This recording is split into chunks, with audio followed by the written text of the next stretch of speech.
just like to spend a little time thinking about that passage that Trish has just brought to us. And if we stop and think about it, in the greatest struggles in life, whatever those struggles might be, and the things that have hit us hard and we don't know how to cope, and we feel that the world might sort of collapse around us, when things are really difficult and we're struggling, what is it that we need most? In practical terms, and very often the answer to that question is somebody there who's got our back. You know, somebody's there to support us. Somebody's there to defend us. Somebody who has got our back when we need it most. That's what we need. Well, by the time the Apostle Paul wrote the passage that Trish has just read to us, to the church in Corinth, the Christian church had grown out of Jerusalem, and there were now church fellowships, congregations dotted around the Roman Empire. What is it that sustained that growth? The church moved out, they planted churches, the churches in all sorts of different situations. What kept it going was very much that they were there for one another. Yes, there were independent little fellowships with independent churches. There were somebody had gone in, shared the gospel in a place. People had come to faith. Those people grew in the faith, but they were also connected. They were there for one another. And when necessary, they were willing to step in to guard the back of the others. They were willing to back people up, the others up, when they needed it. Well, at that time, or by that time, the church in Jerusalem, if you like, the mother church where it all started, that church was really struggling. Judea was not a prosperous part to start with. And then there was a dreadful famine in the region. And of course, when there's a famine in that part of the empire, the poorest parts feel it most. Add on to that, the church had also gone through quite severe persecution. Some of the believers, or many of the believers, had been put out of their homes. People like you, Christian believers, cannot live there anymore. So they've been put out of their homes. Others had had their possessions confiscated. When they went to get jobs, they found that they could only get the most menial jobs. Some of them had even been put in prison. So life was really difficult. And what the passage that Trish has read to us is really all about is Paul is saying we need to be those who've got their back. We as a fellowship, or you as a fellowship in Corinth, now need to be supporting this church. Now, what did that involve? Well, that's really what this passage is all about. What did it involve? The church being so committed to the spread of the gospel that when somebody else in some other place is struggling, they were going to be the ones to back them up. Well, clearly, sharing of money, verses 2 to 4. Money to be collected through the year and then sent to Jerusalem.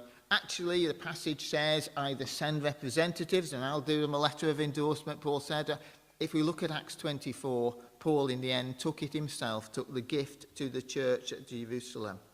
But what I'd like us to notice is how that gift came into being.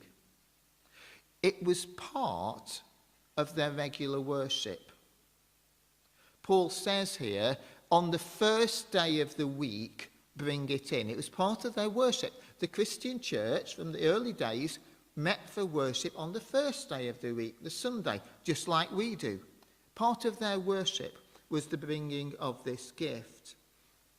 Also, it was to be, proportional to their income. Now, this is where the struggle always came in Corinth.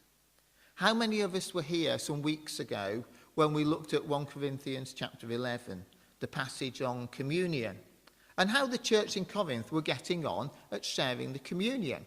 Those of us who were here might remember that really things weren't going desperately well.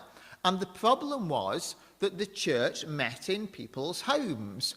Well, that's not a problem. It's perfectly okay to meet in people's homes. And naturally, in any church, there are some people who are extremely wealthy, and there are other people who are desperately poor. Of course, the church met in the homes of the wealthy because they had the biggest homes. It made sense to do so. And those of us who are here will remember that they not only did they meet in homes, but because they were meeting in homes, they would actually share a meal together. Great, sounds a wonderful church to be part of. The problem was, some are wealthy and some are very poor. The wealthier people had far more freedom in terms of their time, so they could get there early, whereas other people, some of them were even slaves, could get off work, they got there late. The wealthy people are already there then, eating all the best food, so the poor people got the leftovers.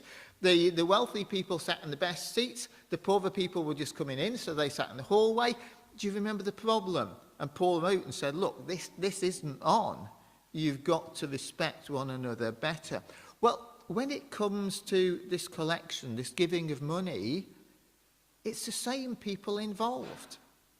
There were people in the church in Corinth, some of whom were extremely wealthy. You know, that we would say they had money to burn. It's all right for them. But there were other people who were desperately poor. Now, no matter where we are on that spectrum, what Paul is saying is, other people are suffering. There is a need for the gospel, for resources to be given. We, all of us, need to be there, those who've got their backs. Now, let's think about this practically. Let's be honest. If we as a church here in St. George's suddenly became aware of a real need in another place where the believers were desperately in need of financial support and it was going to be a big amount, we would struggle to give it. And therefore it's interesting that Paul says, give weekly. You know, psychologically, that makes it much, much easier. I mean, just think about the television license. Television license. We've got a television, we have to buy a television license. Television license costs £159 a year. Out of 1 month's pay packet, that's a lot of money for many. So we think, that's a lot. £13 a month, £13.50 a month, doesn't sound quite so bad. Break it down and say, well, £3 something a week, that's more manageable. And that's sort of what Paul was suggesting. Don't wait till there's a big need and every week, bring it in, do the collection, make it part of your worship. It's much more manageable. You know, for those of us who struggle with Christian giving, that is a good way to start. Don't think I should be giving big amounts. Just a little bit. Start a bit. Start regularly. It's really a good way to begin. What I'd particularly like us to note, though, is that opting out was not an option. You know, this guidance was for everybody. It said in our passage, you should each put aside a proportion of the money you've earned. Each. That is everybody. Notice the passage didn't say how much. It's going to vary from person to person. It doesn't even tell us what proportional is. But what's clear is that everybody's to be involved. I will never forget, I can picture the scene now, years ago, preaching in a small church on a tea estate out in West Bengal in northeast India, where many of the people really were poor. During the service, there was a collection, and an offering plate was passed round, and some people put the money in. On the tea estates at that time, and I think it's still the case, to be honest, where the tea estate was not making money, the workers simply didn't get paid. And I've been on tea estates where the workers haven't been paid for 18 months, 2 years. How do they survive? Often other family members will get jobs in the cities and send money back. And many of the people will have a field or two somewhere nearby where they will grow rice. And I remember being quite particularly touched in the service because the money collection bowl went round and it was brought to the front. And then 2 or 3 ladies got up with just small plastic bags with rice. And they brought the rice forward, and it was put in another bowl at the front. And that was sent to those who were suffering even more, who were finding life even more of a struggle. It was a wonderful illustration of this principle that each one of us gives something. And it might only be a little, but each one of us gives. But it wasn't just money that was shared to keep the churches going and growing and supporting others. It was also personnel was shared. And in verses 10 and 11, we're told that, or the church in Corinth were told that Timothy is on his way. You know, we read that and we don't really think of the implications of it, but actually, for Timothy, that was a big step.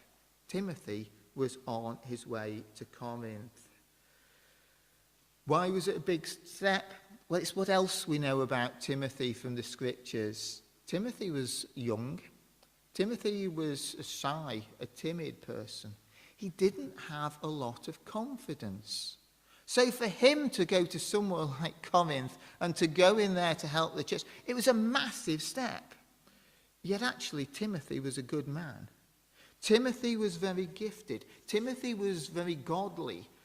The Apostle Paul really thought the world of Timothy. He'd invested a lot of time in him, helped him to grow. But Timothy was not the sort of person you'd think would go in a place, and he certainly wouldn't have found it easy. Timothy was also going to Corinth over the land. Paul was sending his letter by ship. The ship would get there much more quickly than Timothy would going round the land route. So Paul's writing from Ephesus to Corinth and going by ship would be much quicker. And what Paul's concern was that all the resources, all the gifting that Timothy was going to bring, all of the effort that he was making, all of the cost that he was putting himself to, was going to go to waste because people wouldn't recognize just what Timothy was doing and what Timothy could offer. And I think there too lies an important principle. Don't rely on first impressions.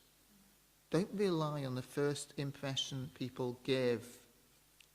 When godly people are offering to assist to work, let's take that as a valuable contribution. No doubt the church in Corinth had their own picture of what a Christian leader should be.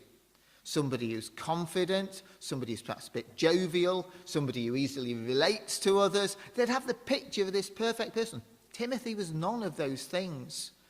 Yet Timothy was godly. Timothy was filled with the Spirit. Timothy had committed himself to learning the scriptures and to living by them. He was a great gift to that church. You know, these churches spreading out through the Roman Empire, they had needs. The church today desperately has needs, congregations in different places.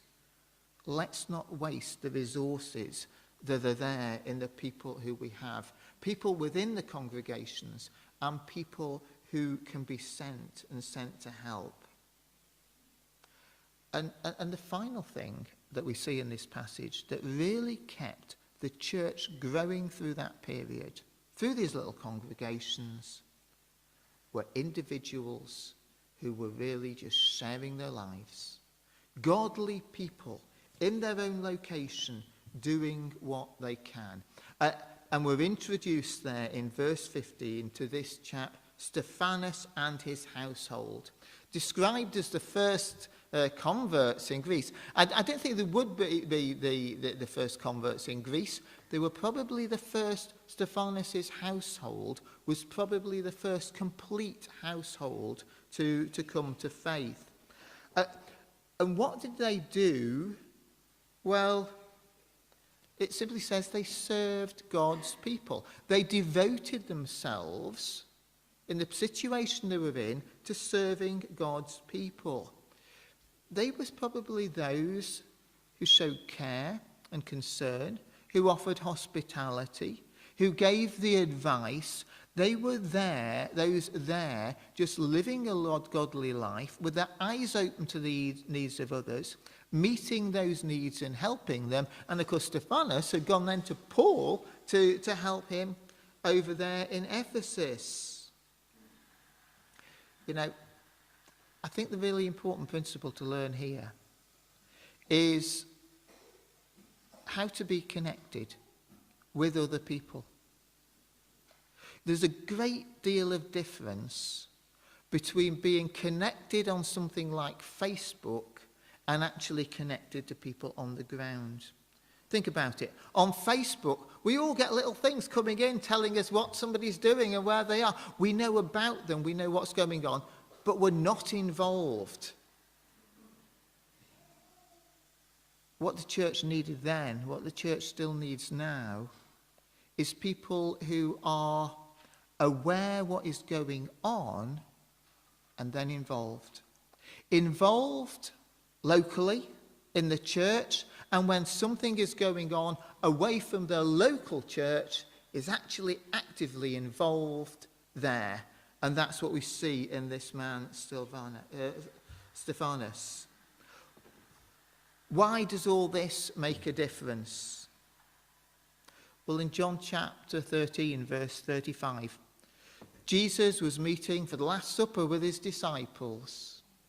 And what he said to them was this: they, that's people outside, will know you are my disciples if you have love one for another.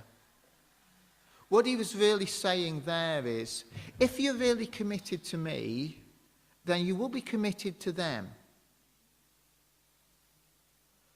Basically, what that is a call to be involved. If we are committed to the Christian gospel, we need to be committed to the Christian gospel. We need to be committed to those whose lives the gospel has changed, so that when they're facing hardship, we're those who back them up. What this passage is a call is to each one of us to be those who've really got their backs.